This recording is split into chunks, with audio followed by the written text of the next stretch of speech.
바로 가셔야 되고, 참 귀한 분을 모셨습니다. 우리 광교 푸른 교회 젊은이들 교회입니다. 우리 청소년들하고 청년들 중심으로 모인 교회에 담임으로 계신 우리 강은도 목사님 모셨습니다. 나오실 때 큰 박수로 환영하며 맞이하겠습니다.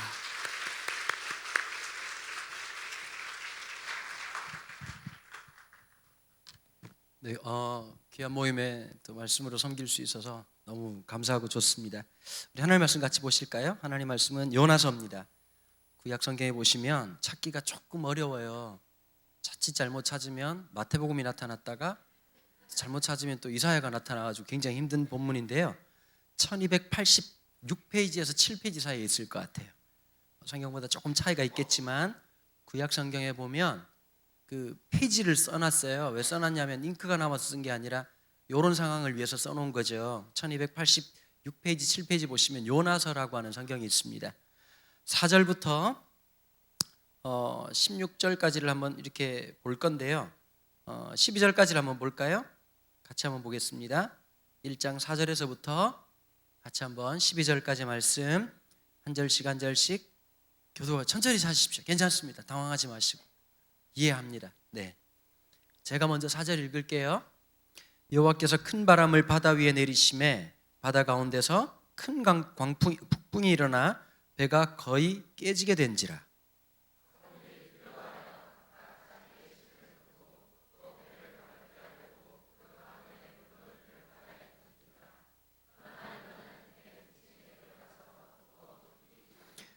선장이 그에게 가서 이르되 자는 자여 어찌함이냐 일어나서 내 하나님께 구하라. 혹시 하나님이 우리를 생각하사 망하지 아니하게 하시리라 하니라.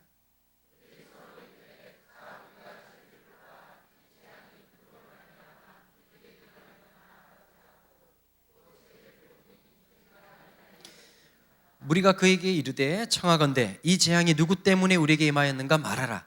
내 생업이 무엇이며 네가 어디서 왔으며 내 나라가 어디며 어느 민족에 속하였느냐 하니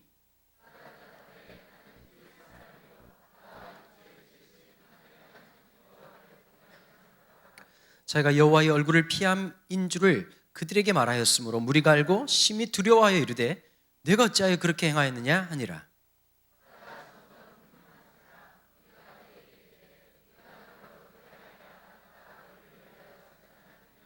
함께 읽겠습니다. 그가 대답하되 나를 들어 바다에 던지라. 그리하면 바다가 너희를 위하여 잔잔하리라. 너희가 이 큰 폭풍을 만난 것이 나 때문인 줄을 내가 아노라 하니라. 아멘. 오늘 말씀 제목이 이상한 선지자라고 하는 제목입니다. 성경의 역사를 조금 알면 선지서가 훨씬 더 조금 이해하기가 쉽지요. 우리가 어릴 때 주일학교 다닐 때 요나에 대한 설교를 한 번씩 안 들어본 분들은 아무도 없을 겁니다. 그런데 우리가 자칫 잘못하면 스토리 때문에 전체적인 프레임을 잃어버릴 수가 있는 겁니다. 무슨 말이냐면요, 그림을 볼 때 부분에 있는 것만 봐야 될 때가 있지만 전체적 이해를 해야 부분이 의미를 찾는 거예요. 근데 이 본문 같은 경우에는 어떠냐면 부분에 너무 많이 익숙해져서 전체를 잃어버릴 수 있는 본문이 요나서 같은 경우입니다. 자, 주로 이제 우리가 어릴 때 요나가 하나님 말씀대로 순종하지 않고 다시스로 갔다 그렇게 해가지고 하나님이 물에 쳐집어놓고 3일 만에 택배로 다시 니느웨로 보내가지고 있다가 복음을 전하게 했는데 막 애매하게 끝나는, 드라마가 깔끔하게 끝나는 게 아니라 애매하게 끝나가지고 하나님께 데모를 냈잖아요. 나 그럴 줄 알았다고 하나님이 이 사람들 회개시킬 줄 알았어요. 그러고 막 이놈들 자빠져야 되는데 왜 살게 하신 거예요? 막 그러다가 호박 능쿨에서 이제 시름시름 앓다가 하나님이 마지막 한마디를 던지시죠. 야, 너 하루 있다가 없어지는 이 호박 능쿨도 아꼈는데 내가 여기에 좌우를 분변치 못한 자가 얼마나 많은데 이 사람들을 아끼는 게 잘못됐니? 하고 애매하게 끝납니다. 그래서 하나님께서 요나를 이렇게 번개를 내리셨더라, 맨홀 뚜껑을 여시고 덮으셨더라 이렇게 나오는 게 아니라 애매한 질문으로 던지면서 끝나는 본문이 요나서입니다. 자, 그러면 이스라엘 역사를 조금 이해하셔야 되는데요, 창세기를 족장의 시대라고 얘기합니다. 아브람, 이삭, 야곱 아시죠? 족장의 시대가 지나고 나면 분데스리가 부족 국가적 형태를 띱니다. 12지파를 중심으로 해가지고 그렇게 해가지고 결론이 어떻게 되지요? 사사기지요. 각자 소견에 옳은 대로 행하니라. 여기서 말하는 왕이 없으므로 라고 하는 말은 다음 시대에 일어나게 될 이스라엘의 왕국에 대한 이야기가 아니라 종말론적이고 오실 그리스도의 모습을 나타내고 있는 모습. 그래서 그 성경이 고발하고 있는 모습은 이스라엘 왕 중에서 완전한 왕이 있습니까? 없습니까? 없지요. 다윗을 본받자. 그럼 골치 아파지죠. 좋은 것도 있는데 이제 그러면 이제 계속 옥상에 올라가서 누가 목욕하나 쳐다봐야 되는 거죠. 그죠? 그러면 여러분 성경은 바이오그래피적으로 이 전기를 쓰듯이 뭐 이순신 장군 전기를 쓰고 뭐 박혁것의 전기를 쓰듯이 기록한 게 아니에요. 성경은 분명한 거예요. 한 사람의 인생에 대해서 하나님께서 아름답게 기억하시는 장면을 분명히 고백하고 있지만 또 한 면이 무엇이냐? 인간 다윗의 모습을 적나라하게 고발하고 있는 거예요. 그래서 이스라엘 왕은 뭘 나타내고 인간의 왕의 실패, 이스라엘 왕국의 붕괴, 패함, 그러고 나서 누구를 기다리게 하는 거죠? 진정한 왕이신 그리스도를 바라보게 하는 것이. 여러분, 요즘 대한민국이 어지럽잖아요. 아무리 괜찮은 대통령 나와도 대한민국은 골치 아픕니다. 제가 볼 때 있잖아요. 그 공부 열심히 하시고 그렇게 열심히 사시는 분들이 딴 거 하지 왜 대통령 하는지 잘 모르겠어요. 신기한 게 있죠. 언제 기쁩니까? 당선된 날 기쁘고 취임하는 날 기쁘고 그 다음부터 고난이 시작됩니다. 그렇죠? 그리고 대충 보면 3년 지나고 나면 우리나라는 레임덕이 너무 길어요. 뭐 계속 다리를 절어. 다리가 원래부터 하나밖에 없었는지 모르겠지만 계속 절다가 이렇게 안타까운 모습을 참 많이 보이죠. 그러면서 우리는 이런 게 있는 거예요. 누가 좋은 지도자가 될 것인가? 여러분 미국도 마찬가지고 전 세계를 보십시오. 영원한 왕이 있습니까? 정말 국민을 생각할 줄 알고 정의를 실현하고 옳음을 실행할 수 있는 그런 지도자가 있을까요? 저는 없다고 생각합니다. 그럴 때 우리는 뭘 가져야 될까요? 우리가 이 세상에서 더 나은 much more를 우리가 끊임없이 가져야 되지만 그럼에도 불구하고 또 하나의 관점이 있어야 되죠. 종말론적이어야 되는 거예요. 그분이 오셔야 된다. 그리스도의 오심을 바라보는 사람으로서의 합당한 삶. 여러분 예수를 믿는다는 게 이런 거예요. 오늘 믿기로 결정합니다. 그렇게 하고 눈물 흘리고 천국 간다 안 간다 이렇게 이신치기를 싸게 생각하시면 안 되고요. 가장 중요한 것이 어떤 것이냐면 우리가 하나님 백성답게 살아가는 거예요. 하나님의 자녀답게 살아가는 거예요. 찬양은 하나님 백성의 삶의 방식이에요. 기도는 우리가 살아가야 될 유일한 믿음의 걸음이 되는 거예요. 여러분 이것을 잃어버리고 일주일마다 와가지고 이상한 괴리감을 느끼면서 얼마나 찝찝해요. 일주일 동안 내 마음대로 살다가 갑자기 사도신경을 그러자마자 어색하지 않습니까? 찬송 부르면 더 어색하다가 언제쯤 회복됩니까? 설교 끝날 때 회복된다고요.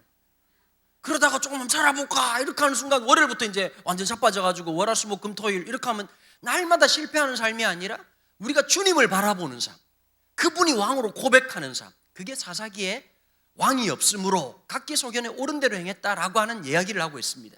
자, 그렇게 하고 난 다음에 사무엘상이 무엇으로 시작하지요? 참 신기하지요. 고대 그 주변국들은 다 왕국이었습니다. 블레셋이라고 하는 만만치 않은 이스라엘을 괴롭힌 나라가 있었지요. 왕국이라고 하는 제도적 시스템은 이스라엘보다 훨씬 앞섰습니다. 여러분 정치제도도 앞섰을 뿐만 아니라 문명적으로도 앞섰습니다. 블레셋은 그 당시에 이미 철기가 시작되었고요. 이스라엘은 그 당시에 청동기 만렵이었습니다. 그럼 증거가 있어야 되겠지요. 자, 그 당시에 무역 불균형이 일어났습니다. 블레셋 사람들이 단순히 이스라엘을 고통을 주고 착취만 한 게 아니라 뭘 했느냐? 갑적인 역할을 한 거예요. 뭐 특별히 이 블레셋 사람들은 철기를 다루는 기술이 탁월했거든요. 그래서 어떻게 했냐면은 청동기를 쓰다가 농기구를 쓰다가 철기를 쓰면 어떤 거 쓰시겠습니까? 철기를 쓰지요. 당연히 칼도 써보면 알잖아요. 그죠? 이상한 칼 쓰다가 독일에 있는 쌍둥이표 이렇게 쓰고 나면 아 그동안 썼던 칼은 칼이 아니었구나, 쓰레기였구나 뭐 이런 생각하고 다 버리는 거하고 똑같은 거 아니겠습니까? 좋은 걸 쓴단 말이에요. 자, 그런데 어떻게 했느냐? 기술 유출을 막기 위해서 아무래도 철이다 보니까 무뎌지기도 하고 AS를 받아야 되면 어떻게 되느냐? AS 센터를 이스라엘에 두지 않았습니다. 블레셋에 뒀습니다.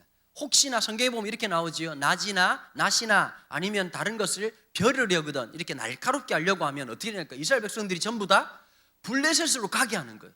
목적이 몇 가지가 있어요. 기술 유출을 막는 것이고 또 하나가 무엇일까요? 너네는 우리와 상대가 안 돼 라고 하는 것을 외면적으로 보여주는 거예요. 이스라엘 백성들은 어땠냐니까 이미 블레셋과의 전쟁이라고 하는 것을 상상할 수 없는 구조 속에서 딱 빠져 있었던 거예요.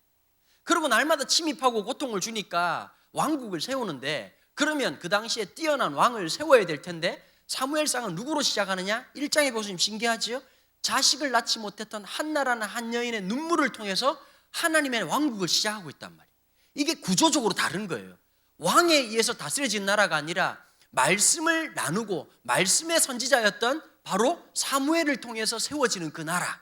한 여인의 기도, 개인적인 눈물이었지만 그 눈물을 통해서 하나님의 나라와 잇대어 나가시는, 여러분 중요한 게 있어요. 개인적인 기도를 개인적으로만 끝내면 신앙은 절대 발전하지 않습니다. 우리에게 한계를 주시고 우리에게 어려움을 주시는 것은 뭐와 연결고리가 있냐? 너와 나의 연결고리는 바로 그 고난을 통해서 하나님 나라라고 하는 그 영원한 마스터 플랜을 이끌어 가신단 말이에요. 내 새끼가 왜 이렇게 공부를 안 할까? 이 새끼는 생각이 있나 없나? 아니면 우리 집은 왜 이럴까? 왜 날마다 그냥 처음부터 그냥 돌림병 걸리듯이 감기 걸리고 왜 이렇게 어려움을 당할까라고 생각하시면 아무것도 모르는 거고요. 그 어려움과 그 한계와 그 아픔을 통해서 하나님의 나라로, 하나님의 그 역사로 이끌어 가시는 거예요. 아멘 하시지요? 그래서 여러분 한나를 보면 어떻게 되지요? 자기의 그 기도를 통해서 기도 응답은 무엇이었습니까? 사무엘이 아니라 하나님이었습니다. 만약에 사무엘이 기도 응답이었으면 사무엘 키핑하고 있어야죠. 1년 만에 젖대고 난 다음에 애를 왜 줍니까? 그지요? 내 건데, 하나님이 주신 건데. 자식을 못 낳아가지고 분인 나가 그렇게 자식 많이 낳아가지고 그냥 사람 그냥 골을 터지게 만들었으니까 나도 새끼 있다고 얼마나 그냥 마르고 닳게 그냥 여름날 하드처럼 빨면서 얼마나 살고 막 떨어뜨리면 깨질까봐 얼마나 그래야 됩니까? 그런데 1년 만에 어떻게 하지요? 에봇을 탁 입혀가지고 하나님의 전에 보낸단 말이에요. 하나님의 역사라고 하는 것을 깨달은 것이요. 우린 참 신기한 게 있어요. 기도는 한나의 기도인데 한나의 삶이 없어요. 그렇게 하고 나서 왕국이 시작되지요. 사울 왕이었고 두 번째 왕이 다윗이었습니다. 첫 번째 왕 사울은 북이스라엘 출신입니다. 그런데 두 번째 왕 다윗은 남유다 출신입니다. 그래서 고난이 참 많았지요. 기름 부음 받고 참 하나님 역사가 이런 거예요. 옛날 목사님들이 이런 말 했거든. 준비된 자를 쓰신다. 성경은 반대입니다. 주님은 부르시고 훈련시키십니다.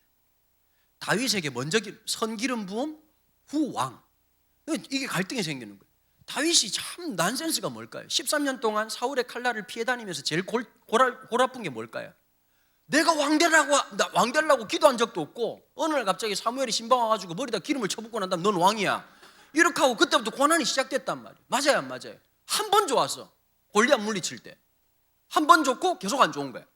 계속 사울이 미쳐가지고 막 죽이려고 최정예 병력 3,000명 뽑아가지고 저 새끼를 잡아라 이러면서. 그래서 사무엘상에 보면 기가 막힌 드라마틱한 장면이 두 번 나오지요. 다윗을 잡으러 왔다가 두 번이나 왔는데 다윗이 결정적으로 사울을 죽일 기회가 두 번이나 있었는데도 그 마음에 이런 게 있었어요. 여러분 다윗도 사람이니까 사울 보면 열받을까요 안 받을까요? 저 미친놈이 날 죽이려고 한다. 얼마든지 말할 수 있잖아요. 맞아요 안 맞아요? 그런데 창을 딱 결정적인 순간에 마음이 괴로웠어요. 하나님은 참 신기한 게 있어요. 그걸 기록하셨어요. 뭐라고 입에서 툭 튀어나왔을까요? 다윗의 무의식을 지배하는 말, 다윗의 의식과 무의식을 지배하는 말, 여호와께서 기름 부은 자를 내가 이해할 수 없다. 여러분 이 제일 중요한 게 있어요. 신앙생활 하다 보면 좀 속상하게 하는 분들 계시지요. 여기 다 모인 건 아니죠. 꼭 있다고. 저 인간은 왜 교회 나올까? 주님께서 코에도 깐깐한 관리를 하시는데 왜 우리 교회는 이따위일까? 이런 생각 들 때가 있단 말이에요. 하나 잊지 마셔야 될 게 있어요. 하나님이 기름 부어 세운 사람, 하나님이 구원하신 백성이. 그런데 우리가 어떻게 돼요? 내 감정이 앞선단 말이에요. 하나님의 원리를 갖고 있었던 사람들. 대표적인 케이스가 누구지요? 아브라함이지요. 조카 롯과의 갈등이 생겼어요. 그러면 이 가부장적 사회에서 조카 롯을 죽여도 아무 상관이 없어요? 그 당시에서는요. 근데 뭐라고 말하지요? 너하고 나하고 이 땅 위에 피가 섞이고 살이 섞인 건 골육지치는 너하고 나밖에 없다. 네가 우하면 내가 좌하리라. 네가 좌하면 내가 우하리라. 하나님 그것을 딱 보시고 뭐라고 말하지요? 이 나쁜 놈이, 싸가지 없는 놈이 이 삼촌한테 등치고는 어디로 갔냐 하니까 제일 좋은 땅으로 갔다고. 분당급 신도시로 갔어. 그런데 뭐라고 말하지? 거기는 넉넉하고 물이 좋고 소돔과 고모라로 딱 갔더니 기가 막힌 곳을 갔는데 황량한 벌판에 있을 때 하나님 뭐라고 말씀하시죠? 아브라함아, 네가 밟는 곳마다 내가 너에게 주겠다. 하나님의 복이 언제 임합니까? 감정이 아니라 하나님의 원리를 갖고 있는 사람. 다윗의 그 한마디, 죽일 수 있어요. 죽이고 싶었을 거 아니에요. 이 사람만 죽이면 내가 이 방랑하는 세월 다 끝날 거다. 여러분 시편에 보면요, 다윗의 피가 담겨있는, 눈물이 담겨있는 노래들이 있어요. 내가 여호와의 전에 올라갔을 그때를 기억하고 울었도다. 다윗은 13년 동안 예루살렘 성전에서 함께 드린 예배가 없어요. 여러분, 화요일마다 이 찬양 예배 드릴 때는 모르지만 이 예배를 드릴 수 없는 순간 함께 하나님의 말씀을 듣고 은혜 받고 함께 통성기도할 수 있는 그 순간을 상실하게 될 때 느끼는 그 마음의 헛헛함, 그 마음의 갈증, 그 마음의 텁텁함. 여러분, 그래서 이 고백을 하잖아요. 목마른 사슴이 시냇물을 찾는 것처럼 하나님, 내 영혼이 하나님을 찾습니다. 하나님, 어느 때까지 제가 이렇게 돌아다녀야 되겠습니까? 그게 다윗의 고백인데, 이놈만 죽이면 내가 살아날 거야. 근데 그 결정적인 상황에 뭐라고 말하지요? 아비새가 옆에서 막 부추기잖아요. 추임새를 넣잖아요. 하나님이 주신 철호의 기회, 이거는 인간 새끼가 아닙니다. 그냥 한 방에, 그것도 기가 막히게 죽이기 딱 좋았어요. 두 번인데 한 번은 똥 싸러 들어왔어요. 똥 싸러. 발을 가리움에, 옛날에 성경 보면 이게 히브리서 관용어법이거든요. 똥 싼단 말을 안 하고 갑자기 왕이 들어오더니 갑자기 무장해제를 막 하고 갑자기 관력권이 확 늘리더니 막 못 봐야 될 것까지 봤단 말이에요. 여러분, 그 순간에 사람이 제일 무방비 상태가 그때인데, 그때는 그 창을 들고 있다가 간접살인이라고 찌르려고 하지 말고 창이 무겁걸랑요. 머리에 딱 들고 있다가 어머나 떨어뜨렸네. 어우, 전화가 가셨네. 이러면 끝난다고. 그런데 뭐라고 말했느냐? 여호와께서 기름 부은 자라. 두 번째는 어떻게 와가지고 자빠져 잤다고. 보디가드도 다 잤어. 포르포포를 쳐맞았는지 다 잤단 말이에요. 그렇게 하고 있는데 앞에서 하면 하나님이 두 번째 타임에 이런 기회를 주실 리가 없다. 죽여라. 그런데 뭐라고? 마음에 번민하여. 거기다가 사울왕의 소지품을 가질 때에 그게 괴로웠다 그랬어요. 여러분, 오늘날 그리스도인들이 가장 큰 문제가 뭔지 아세요? 내면이 너무 싸나워요. 우리가 너무 싸나워요. 제가 오늘 여기 탁 들어와서 기도하면서 이 마음이 들더라고요. 하나님, 제단 숯불에 있는 그 불로 우리 심령을 좀 지져 주십시오. 우리의 욕망과 우리의 못된 것들, 우리의 완악함과. 참 이 불은 신기한 게 있어요. 하나님께서 주신 그 지으신 모습 그대로만 남기고 모든 죄들을 태우시는 불이, 그 은혜가 임하기를 축복합니다. 자, 그렇게 하고 난 다음에 다윗이 왕이 되고 났는데요, 13년 만에 왕이 됩니다. 12개 지파의 유다의 왕이 됩니다. 한 지파의 왕이 됩니다. 그리고 7년의 세월을 지나서 북이스라엘 장로들이 내려와서 우리의 왕이 되달라고 얘기합니다. 그럼 참 중요한 게 있죠. 우리나라가 북한과 통일될 수 있는 제일 좋은 방법이 뭘까요? 야, 한국은 살기 좋은 나라다. 야, 한국 가면 우리보다 훨씬 낫다. 제가 볼 때 이번 북한 정권이 좀 바보 같은 짓을 했어요. 촛불 집회하는 걸 대서특비를 냈걸랑요. 북한 사람들 어떻게 생각할까요? 이야, 우리 만약에 촛불 들고 아바이 수령님을 불태우자 이러면 어떻게 될까요?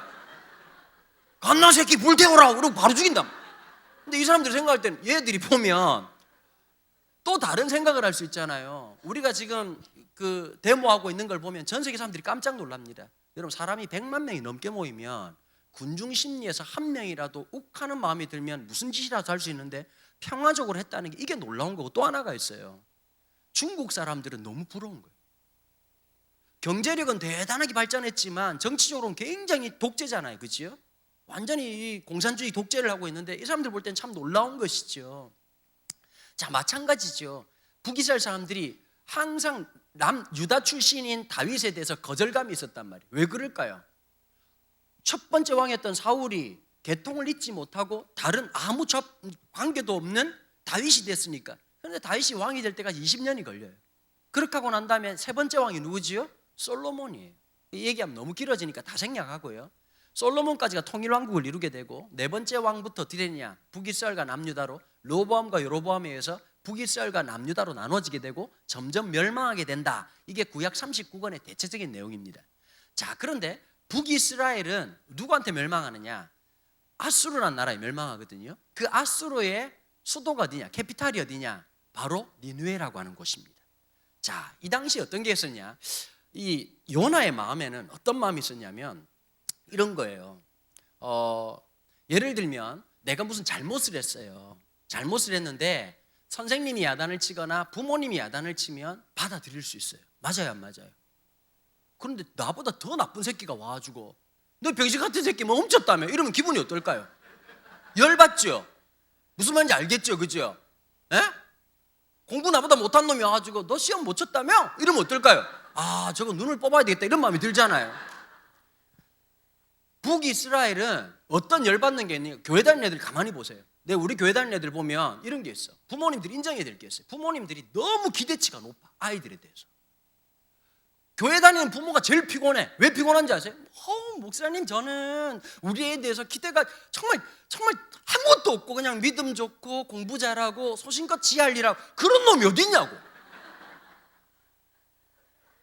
그건 주님 앞에 OEM으로 주면 지금 오퍼를 넣어도 지금 생산이 안 돼요, 그런 게. 그리고 가끔씩 기도하시는 분들, 이런 분들 솔로몬 같은 지혜를 달라고 그럴 줄 알고 주님이 말했어. 너 앞에도 그런 지혜가 없고 너 뒤에도 한정판이다, 시마이 데스네, 이러고 끝났다고. 근데 그걸 자꾸 기도하니까 무슨 말이에요? 성경을 안 보니까 자꾸 그런 기도를 한다고. 예를 들면 솔로몬과 유사한 지혜를 주옵소서 이렇게 말한다든지, 솔로몬의 버금가는 지혜를 이런 식으로 성경적으로 그 비집고 들어갈 수 있는 그 합법적 법 안에서의 테두리 안에서의 어떤 그 비선실세를 끼고 있는 모든 전체 이런 그런 어떤 그런 관점을 가져야 되는데, 이 교인들이 좀 안타까워요. 성경을 너무 몰라. 주님이 어쩔 수 없는 법적 테두리 안에서 그래? 이러면서 뭐 그러니? 이러면서 뭐 주실 수밖에 없는 그런 구조를 만들어야 되는데, 자, 그런데 이 북이스라엘에 있는 이 나라는 열받는 거예요. 아까 말씀드린 것처럼 교회 다니는 애들이요, 그래도 안 다니는 애들보다 착합니다. 욕을 해도 덜합니다.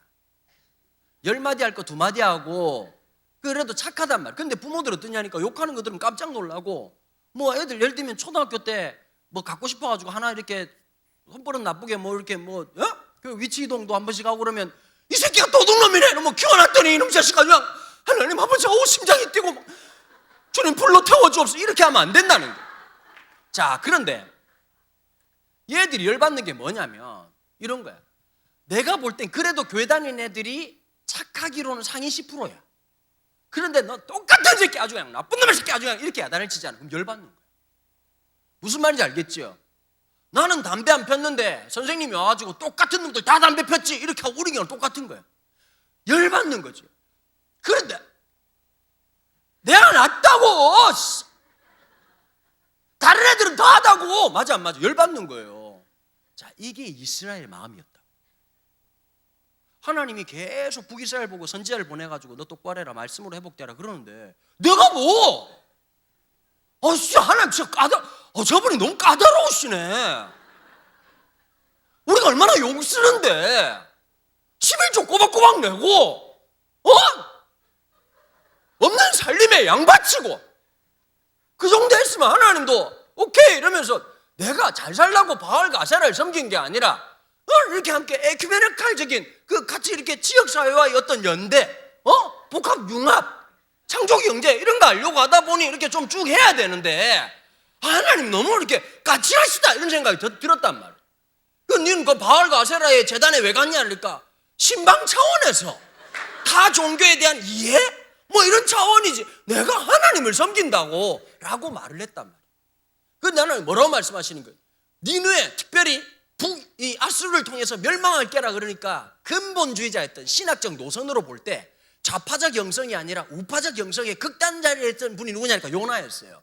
이 하나님 나라의 좌파의 원조는 아모스라고 하는 분이 한 분 계셔요. 그분은 정의를 할 수가 없지 이 새끼들 아주 그냥 나쁜 놈의 새끼다 그냥 장로들 다 그냥 배불러가지고 나쁜 짓 하고 회개하라 뭐 이랬던 분이 아모스라면 하나님 나라의 극단적 근본주의적 우파가 누구냐니까 요나예요. 요나는 이런 거예요. 열받는 거예요.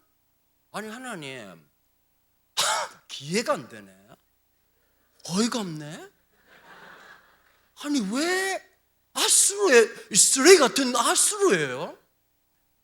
아니 저런 덧보잡한테 왜 우리를 개터시는 거예요? 이게 되게 열받는 거예요.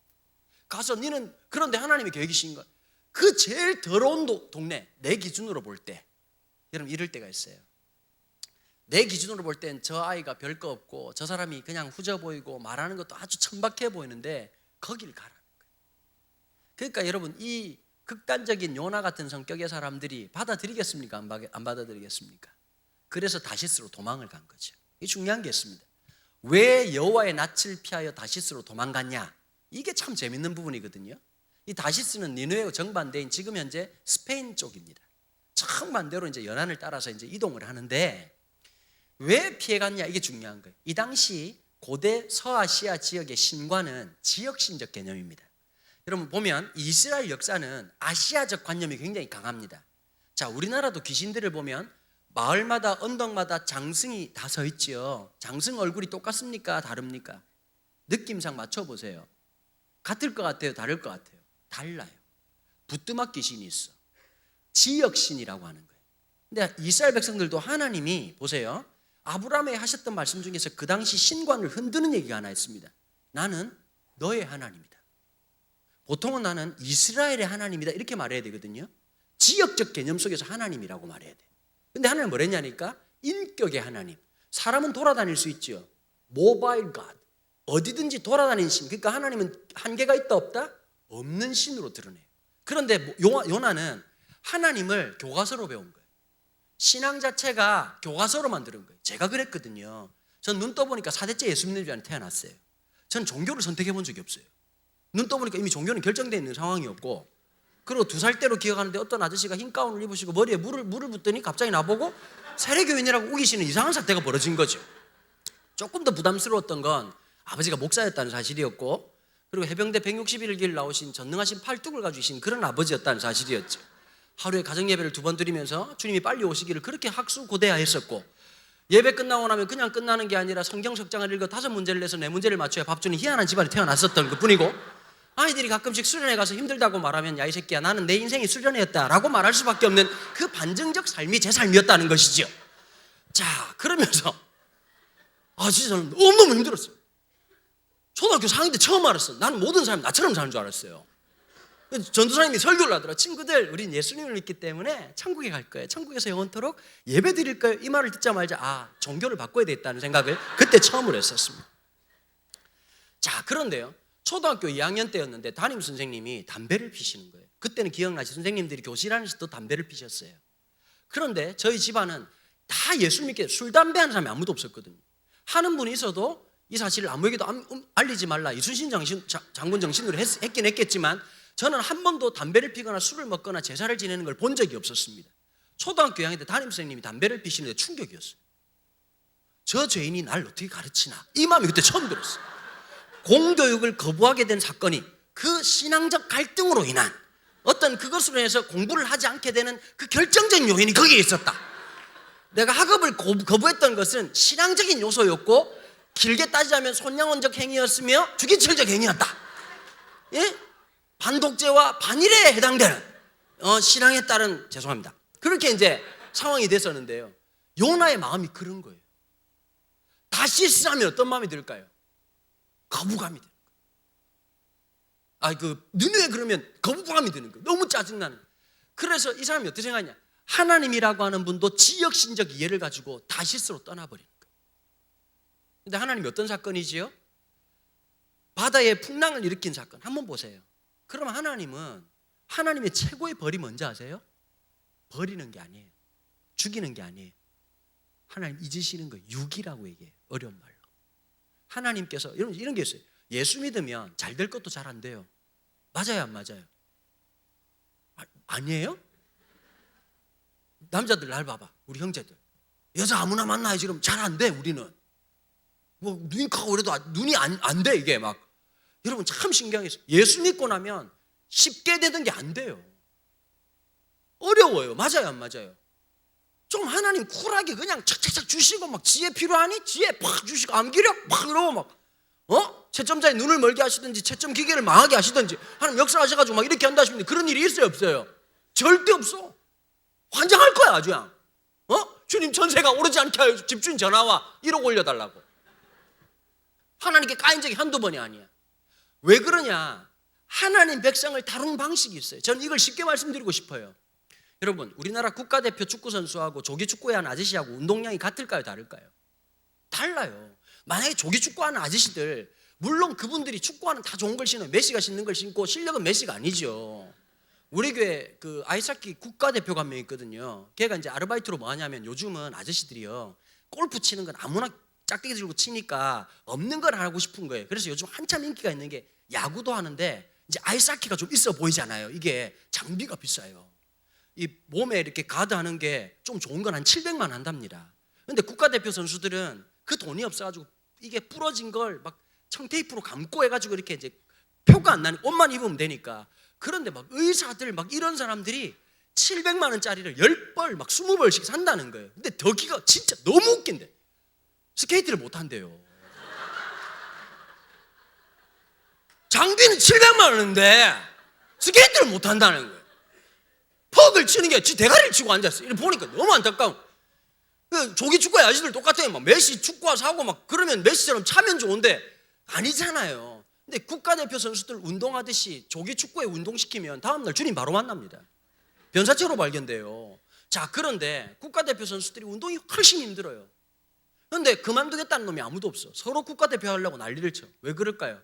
왼쪽 가슴에 있는 그 태극기 때문인 거예요. 여러분, 우리 하나님 자녀입니다. 조기 축구회가 아니고 우리 하나님 나라 국가대표예요. 이걸 잊지 마세요.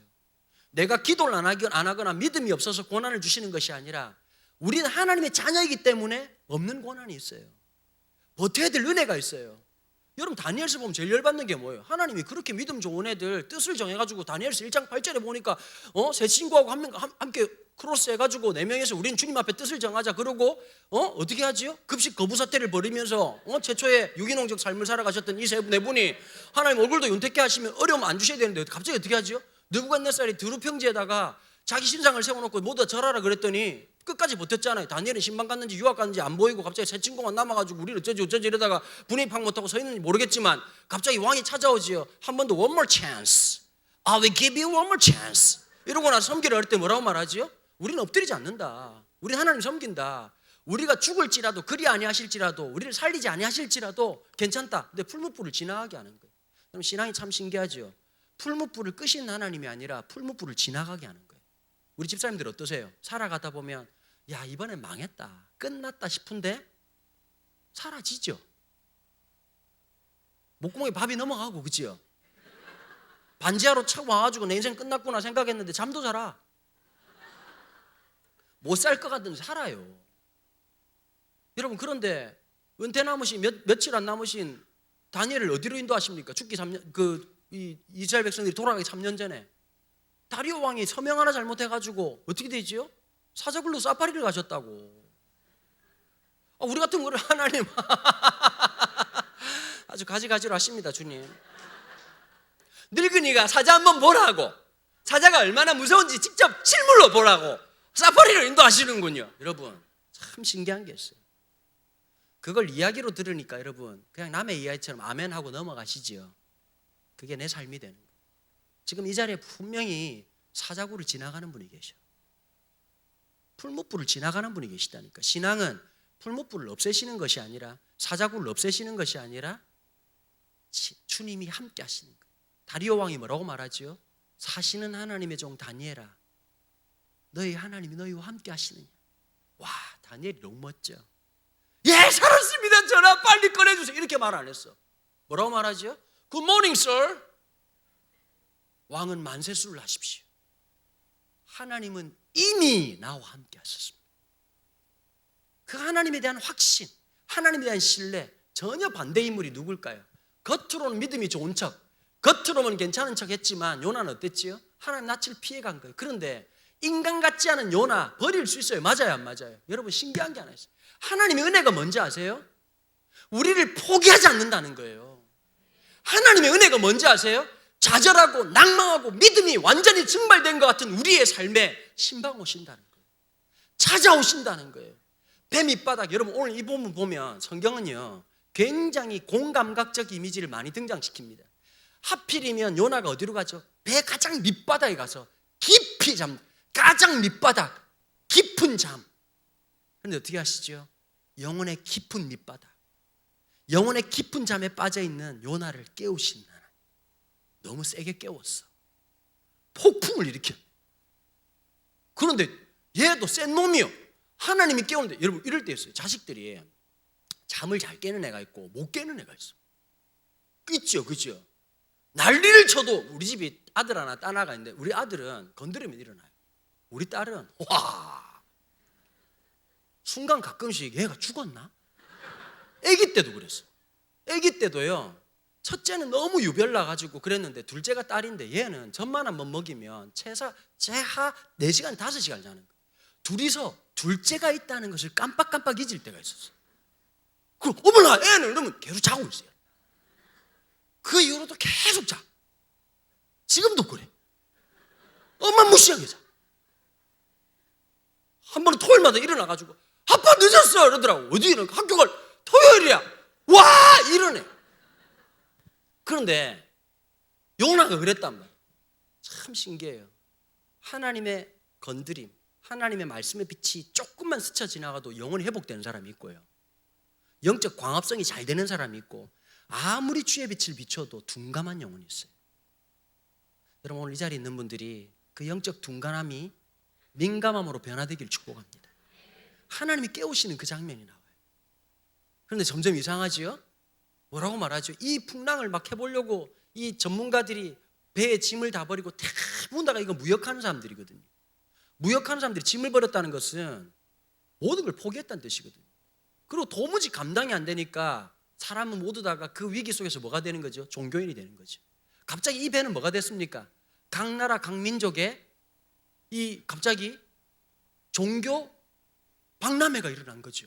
각자가 부르고 막 자기 하나님 뭐냐 마하바냐 다라밀다 이러고 있고 이쪽에 뭐 하고 있고 뭐 하여튼 뭐 여러 가지 종교가 있었을까 안 있었겠어요? 보니까 선장이 막 뒤지는 거예요. 한 사람이라도 누구라도 얻어 걸리라는 거죠. 어쨌든 뭐 여기 구역이 왜 그러냐 보세요. 왜 각자의 신을 찾겠냐면 지역 신이라 그랬죠. 여기는 공해상이야. 이 바다를 다스리는 신이 누군지 몰라. 그러니까 하나 걸려야 되는 거야. 이해되시겠죠? 무슨 말인지. 이 말을 처음 들어보셨죠? 그래서 선장이 깨운 거예요. 그리고 아주 딱 보니까 한 놈이 자빠져 자고 있는 거예요. 얼마나 열받습니까? 그죠? 선장은 지금 막 죽으려고 그러는데 한 놈이 막 쳐자빠져가지고 이러고 있으니까 성경은 문자적으로 쓴 거리니까 이게 문어체라고 하잖아요. 문어체로 어찌미뇨. 옛날 성경 너는 여기서 잠이 어찌미뇨 이렇게 말하지만 진짜라면 아주 그냥 미친 새끼가 한 마리 있구만 아주 그냥 잠이 오냐 이 새끼 아주 그냥 그래 좀 있으면 영원히 자라 이놈아 아주 그냥. 이게 구어체란 말이에요. 들리시죠? 성경에 보면. 그랬더니 막 칩 잡고 왜 그러시죠? 그러니까 지금 배가 지금 바보라고 지금. 그러면 갑자기 선장이 왜 이러고 막 안수하고 막 그냥 세례주고 난리가 났을 거 아니에요. 너도 네 하나님을 찾아라. 여기서 말하는 그 하나님은 여호와 하나님 얘기하는 게 아니라 각자의 신을 찾아라. 야 그랬더니 여러분 요나가 참 신기한 게 있어요. 느낌이 좀 쎄한 거예요. 여러분 참 신기해요. 더럽게 기도하라 할 때 말 안 듣다가 어떤 문제가 생기면 갑자기 영혼에 영적 감각에 쎄함이 들어. 설마? 아니겠지. 설마? 자 그러다가 조금 안타까울 때가 있죠. 갑자기 기도 부탁을 하기 시작해. 좀 기도를 해주시면 안 될까요? 이럴 때가 와. 그게 지금 요나 영혼의 상태인 거예요. 너무 힘든 거예요. 그러고 있다가 제비를 뽑아요. 여러분 참 답답한 게 있어요. 제비를 뽑는다는 그 당시의 사람들에게 어쩌면 굉장히 유치한 짓이죠. 맞아요, 안 맞아요? 여러분 그럼 제비 뽑은 하나님 뜻을 알 수 있습니까? 라고 말하면 머리가 없는 거예요. 뇌가 없는 거예요. 하나님의 인카네이션이죠. 인간의 굉장히 주술적이고 무식한 짓인데 하나님이 그 속에 개입하시는 거예요. 여러분 참 신기한 게 있어요. 여러분 조심하셔야 될 게 있습니다. 이렇게 했더니 하나님 응답이 있더라. 그걸 이데올로기로 만들거나 그걸 신학화하는 작업을 조심하셔야 됩니다. 하나님 꿈으로 역사하실 수 있죠. 그럼 전부 다 꿈 얘기만 해. 위험한 겁니다. 무슨 말씀인지 아시겠죠? 뭐 이랬더니 하나님 응답하 금식을 했더니 응답했더라. 그럼 계속 하나님은 그래 굶어봐. 굶어 이 새끼 아주 그냥 몇 개 굶었네. 오케이 응답. 이렇게 하신 하나님이 아니라고. 그걸 모두 다가 어떻게 한다고요? 신학화하고 종교화할 때가 있어요. 예를 들면 이런 거예요. 제비 뽑는다 그래가지고 옛날에 무슨 총회에서 이 대표 뽑을 때요 제비 뽑기를 한 데가 있어요. 그 역사에다 그 유치한 짓이에요. 근데 제비를 뽑았는데 하필 누가 걸렸어요? 이야 묘하죠. 더 싸하죠. 갑자기 뭐지? 그러고 사람들이 말하는 게 네 어디서 왔어? 막 이렇게 하니 저는 히브리인이고 천지를 만드신 하나님을 믿는 사람이고 막 그러다가 사실은 제가 여호와의 얼굴을 피해서 왔습니다. 사람들이 막 소리를 지르고 이 새끼 때문이라고 막 이번에 빚내서 내가 지금 한탕 하려고 했는데 다 날렸다고 난리를 치고 있는 거예요. 자, 그럼 모든 사람들이 비방을 다 들었어요. 맞아요, 안 맞아요? 근데 오늘 이 본문에서 놀라운 반전이 하나 있죠. 난리를 치고 사람들이 소리를 지르고 욕을 하고 난리를 치는데 참 신기한 게 있어요. 이 사건을 해결할 수 있는 한 사람이 있어요. 누굴까요? 요나예요. 여러분, 요나를 하나님 나라 국가대표로 보내기에는 좀 문제가 많지요. 맞아요, 안 맞아요? 아니, 신앙 좋은 분들 이렇게 뭐 다윗이나 아브라함이나, 그래 아브라함 네가 한번 가라. 이번에는 뭐 이번에 뭐 종교 박람회가 걸렸다는데 그래도 괜찮은 애가 한 명 가야 되지 않겠니? 그럼 아브라함이 그렇지 하나님, 제가 가야 안 되겠습니까? 믿음의 조상인데 요나 같은 저런 쓰레기 같은 놈이 아니라 제가 이렇게 가야 되는데 요나가 갔다는 건 좀 뭐가 잘못된 거죠. 맞아요, 안 맞아요? 마치 국가대표 선수를 뽑는데 조기 축구에 아저씨 한 명 뽑은 거하고 똑같은 거예요. 국가대표, 여러분, 우리가 구원받았다는 게 이게 어불성설이에요. 하나님의 자녀고 여기 있다는 게 사실은 말이 안 되는 얘기라고. 우리보다 말 잘하는 사람 많고 똑똑한 사람 많고 나이스한 사람 많고 우리보다 훨씬 더 멋진 사람 많아요. 맞아요, 안 맞아요? 우리가 그렇지 않은 존재인데도 불구하고 이 땅 위에 우리 가정 속에서, 우리의 사업 속에서, 우리 학교 안에서, 우리의 살아가는 이 공동체 안에서 하나님 나라의 국가대표로 부르셨다는 게 하나님 은혜인 거예요. 놀랍죠? 죄인이에요. 맞아요, 안 맞아요? 잘못됐어요. 하나님의 징벌이 임해야 되는데 이 사건을 해결하는 키를 누구한테 주시느냐? 안 믿는 사람에게 주지 않았어. 누구한테 줬느냐? 요나에게 줬다는 게 하나님 은혜인 거예요. 물론 요나의 해결책은 잘못된 해결책이었어요. 내가 죽으면 끝날 거라고 생각했어요. 그러나 하나님 놀라운 일이 있었지요. 제가 오늘 드리고 싶은 말씀이 하나 있습니다. 우리가 하나님 나라의 국가대표라는 걸 잊지 마십시오. 죽어있는 영혼, 잠들었던 영혼에서 깨어나십시오. 여러분, 우리가 가는 곳마다, 우리가 살아가는 곳마다 하나님 살아계시고 역사하십니다. 사실은 참 신기한 게 있어요. 우리가 하나님 살아계신다는 거 아멘은 할 수 있지만 이 상황에서 살아계신다는 확신이 없어요. 맞아요, 안 맞아요? 이 좌절과 이 낭만과 이 어려움 속에서 하나님이 나와 함께 한다는 그 확신이 없을 때가 있다고요. 저는 3년 동안 그 용인에 있는 그 기숙학원에서 제가 3년 동안 주일날 설교를 했었거든요. 개척하고 난 다음에 살 길이 막막해진 구조 속에 있을 때 하나님께서 여기 가서 설교해라 그러면서 이제 보내셨어요. 처음에 마음이 썩 안 좋았는데 이 학원이 전부 다 의대 가려고 하는 그런 학원이에요. 그러니까 일반 애들하고 눈빛이 달라요. 이놈들 한 달에 한 번 집에 가거든요. 집에 가는데 안 갑니다. 그래서 1년에 한 번 강제 방학이 있습니다. 7월 달에 선생도 놀아야 되니까 애들 안 보내고 놀 수는 없으니까 강제 방학인데 그때를 제외하고는 안 갑니다, 애들이. 그리고 얘들은 수능 날까지 월화수목금토일이 없습니다. 수능 날까지 계속 월요일입니다. 그런 아이들인데요, 이놈들이 나중에 시험 딱 끝날 때 한 녀석이 편지를 보내는데 제가 참 신기해요. 제가 1년에요 최하 30명에서 50명 전도합니다. 우리 교회는 부흥이 안 되는데 학원이 부흥이 돼요. 처음에 18명 모였는데 이번에 마지막 예배 드릴 때 130명 모였거든요. 제가 대단한 목사 아닙니까? 그죠? 주님이 처음에 내 마음속에 이런 마음, 작년에 이런 마음 주시더라고. 강 목사, 너 거기 가고 싶다고 하는 거 아니다. 내가 너 보냈다. 너무 감격스러운 거예요. 그런데 한 녀석이 뭐라 말하냐? 이 학원에서 삼수를 한 거예요. 얼마나 힘들었겠어요. 근데 얘 신앙 고백이 너무 구구절절해. 이렇게 썼어요. 하나님이 목사님 저를 여기 보내신 이유가 있습니다. 여기에서 저는 어릴 때부터 다녔던 맹목적인 신앙, 학습된 신앙이 아니라 나의 주님, 나의 왕, 그리고 내가 살아가야 될 삶의 방향을 깨달았습니다. 그 편지를 쓰는데 온몸에 소름이 돋는 거예요. 얘가 드디어 뭐에서 깬 거지요? 나는 왜 이럴까? 나는 되는 일이 왜 없어? 나는 왜 이런 시대를 만났을까? 이렇게 말하지 않는 거예요. 뭐라고 말하지요? 여기서 하나님을 만난 거예요. 내 삶의 자리에서 어쩌면 지역신으로밖에 생각 안 하고 예배당에 계신 하나님, 교회만 계신 하나님, 집회 가운데만 계신 하나님이 아니라 우리의 일상생활 속에서도 풍랑이 일고 좌절이 찾아오고 낭망이 찾아오고 건강이 깨지고 앞에 있는 모든 계획이 다 무너지는 그 순간에도 함께 하시는 그 하나님을 통해서 느끼기 시작하는 거예요. 내 영혼을 깨우시는 하나님. 여러분, 흔드시는 게 뭘까요? 하나님이 요나 겁주려고 하는 걸까요? 아니에요. 요나야, 내가 너와 함께 한다. 너 혼자 가는 거 아니다. 내가 너와 함께 한다. 영혼을 깨우시는 거예요. 오늘 이 밤이 여러분들의 영혼을 깨우시는 역사가 있기를 축복합니다. 마지막으로요, 여러분, 저는 기독교 역사, 성경에서 가장 아름다운 일이 뭐냐? 전 좀 이렇게 생각해. 교회 어릴 때부터 다닌 분들은 이게 감각이 없어요. 예수님이 인간의 몸으로 왔다, 이게 너무 익숙하잖아요. 어릴 때마다 25일 날 되면 말구에 이제 누워 계신 아기를 보면서 아유 고생하셨네, 아유 날도 추운데, 이런 마음을 가지시는데, 여러분 이게 참 재미난 게 있어요. 안 믿는 분들 입장에서 인문학적 이해를 볼 때 참 멋진 게 있어요.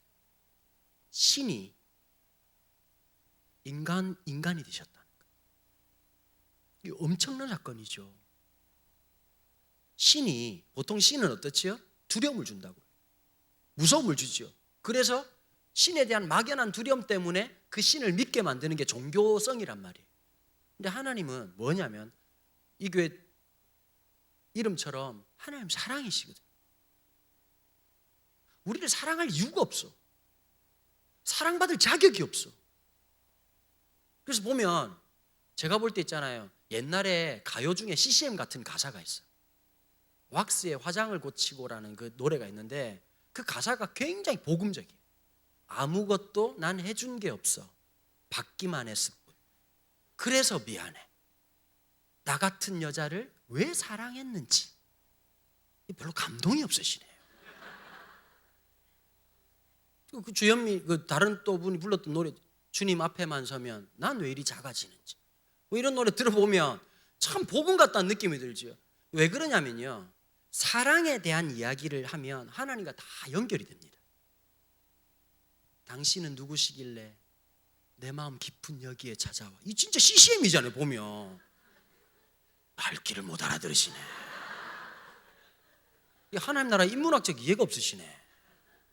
맞아요, 안 맞아요? 왜 그러냐면 그 사랑이라는 속성은 인간이 느낄 수 있는, 하나님을 느낄 수 있는 유일한 교집합. 우리가 부모가 돼 보면 자녀에 대한 무한대의 사랑이 있잖아요. 내가 아이를 때려요. 잘못되면 때려요. 근데 그 아픈 마음을 부모가 돼야 하는 거예요. 내가 야단쳤는데 다음날 기죽어 있는 애를 보면 마음이 너무 아파. 여러분, 제가 느낀 게 있어요. 한 번은 우리 집 아이들이 뭔 잘못을 했어요. 잘못을 했는데 진짜 그때 너무 놀라운 경험을 했어요. 큰 잘못을 하나 했는데 엄마한테 되게 혼이 났어요. 근데 얘가 이러더래요. 제 딸아이가 아빠한테 말 안 했으면 좋겠다 그러더래요. 그래서 제가 아내가 그랬대요. 왜? 그랬더니 아빠가 알면 너무 마음이 아플 것 같다. 그 얘기를 하는데 이미 난 용서를 다 했어. 다 용서하는데 애가 자는 거예요. 자는데 그 자는 침대 옆에서 머리맡에서 2시간을 있었어. 내가 오늘 하루 종일 마음 아팠겠구나. 얘가 하루 종일 마음이 힘들었겠구나. 얼마나 힘들었으면 얘가 이렇게 잘까. 2시간 동안 이렇게 만지면서 그때 제가 하나님 마음을 느꼈어요. 내가 회개해서 용서하신 하나님이 아니라 이미 용서하셨구나. 이미 날 다 받으셨구나. 그 놀라운 사랑을 만날 때가 있거든. 요나가 하나님 어떤 분이실까요? 무섭기만 한 하나님이었어요. 벌만 내리신 하나님이었어요. 잘하는 사람은 칭찬하시지만 못하는 사람은 그냥 주저없이 그냥 없애버리신 하나님이라고 생각했어요. 요나는 드디어 뭘 배웠을까요? 조직신학을 공부하는 거예요. 하나님 나라의 실론, 하나님이 어떤 분이신지를 배워가는 거예요. 조직신학이라고 하는 게 하나님에 대한 이해거든요. 이게 제일 중요한 게 뭐예요? 우리가 믿는 하나님은 무엇인가? 이게 실론이에요. 하나님이 사랑하신 존재, 인간은 무엇인가? 그게 인간론이에요. 하나님께서 그 공동체를 만드셨는데, 그렇다면 하나님이 세우신 교회가 무엇인가가 교회론이에요. 여러분, 이 모든 게 이게 조직신학이라고 얘기하거든요. 그러니까 제가 말하는 거예요. 드디어 하나님 나라의 진짜 조직신학적 의미 속에서 하나님이 누구신지를 배워가는 거예요. 내가 느꼈던 그 하나님, 내가 알았던 그 하나님이 아니라 용서받은 나, 버려져야 되는데 구원하시는 그 하나님, 대표일 수 없고 하나님 내가 별것 아닌데도 불구하고 우리를 통해서 이 세상에 다시 한 번 더 균형을 잡으시고 위기를 극복하시는 그 하나님 역사. 사랑하는 여러분, 우리가 그런 존재입니다. 우리가 그 하나님의 놀라운 사랑 앞에 있는 존재입니다. 이번 크리스마스 인간으로 오신 그 주님, 우리의 모습을 가지시고 우리의 고난을 몸소 겪으시고 그러실 이유가 없으신 그분이 우리를 사랑하시기 때문에 우리와 같이 된 그 위대한 사건, 날마다 주님이 우리의 왕으로 살아가는 그런 역사가 있기를 축복합니다. 시간 다 같이 한번 기도하십시다. 특별히 시간 기도할 때 혹시 오늘 말씀드리면서 지금 내 영혼이